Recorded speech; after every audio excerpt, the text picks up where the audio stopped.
Hi everyone, welcome to my channel, Bacon Grease Goddess. I'm so happy you're here today. My name is Melanie and I'm so excited to share with you a sourdough recipe. This recipe is a part of Anna from Fermented Homestead's Fall into Sourdough.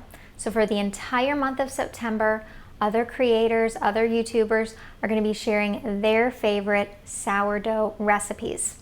So today, we're going to be making gluten-free sourdough English muffins. I'm going to make this really simple. I'll put the recipe below. Let's get started. Here it is, guys, the Holy Grail gluten-free sourdough book by Sharon Kane. It's phenomenal. We're going to be using Cocoa Biotic as our starter culture, and I really like to use Authentic Foods brown rice flour when I'm making my sourdough. So here we are beginning the starter. I start at 9 p.m.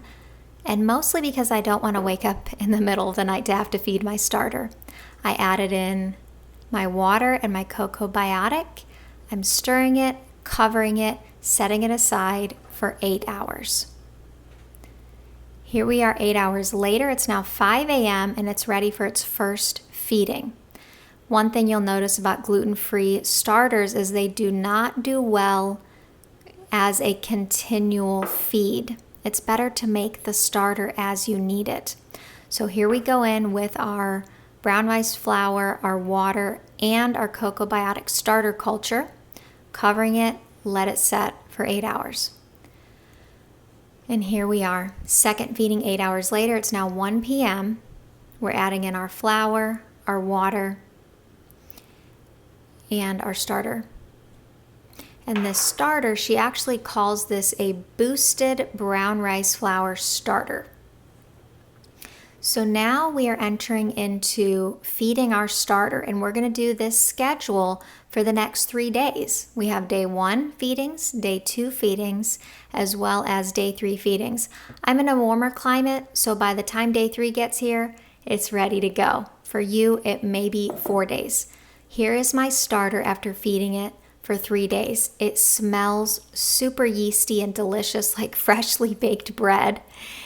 And it's alive, guys. It was bubbling. It's so exciting. Now we need to ferment our quinoa flour.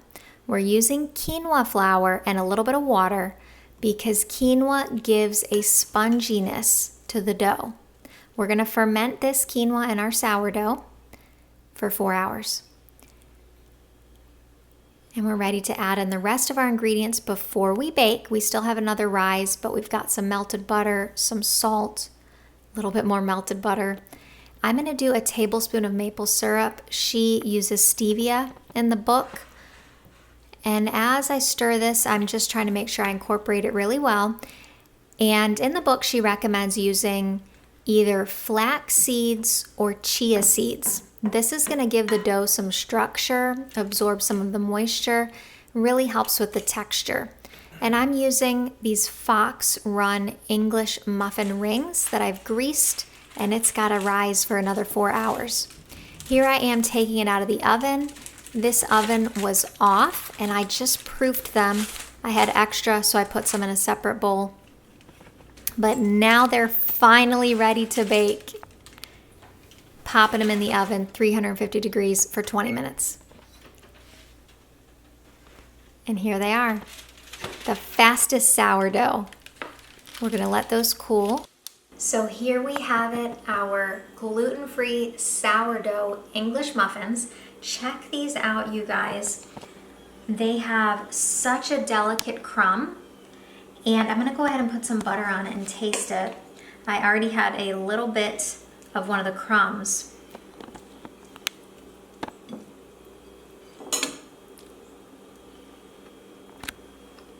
Very spongy.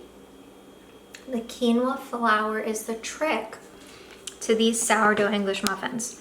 Now they're not white like your typical traditional English muffins, but man, if you are craving that English muffin flavor, because I'm getting that little bit of that natural yeasty flavor, but it's very mild. The way that we built our sourdough is it's a very mild sourdough.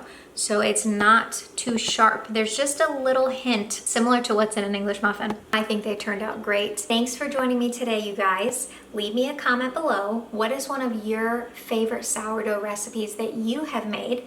Don't forget to check out the other links that I have below with Anna's sourdough group that's going on right now. You can check out other recipes of gluten-filled sourdough and various types of uses of even sourdough discard. So go ahead and check those links out below. Thanks for joining me. As always, I appreciate you being here.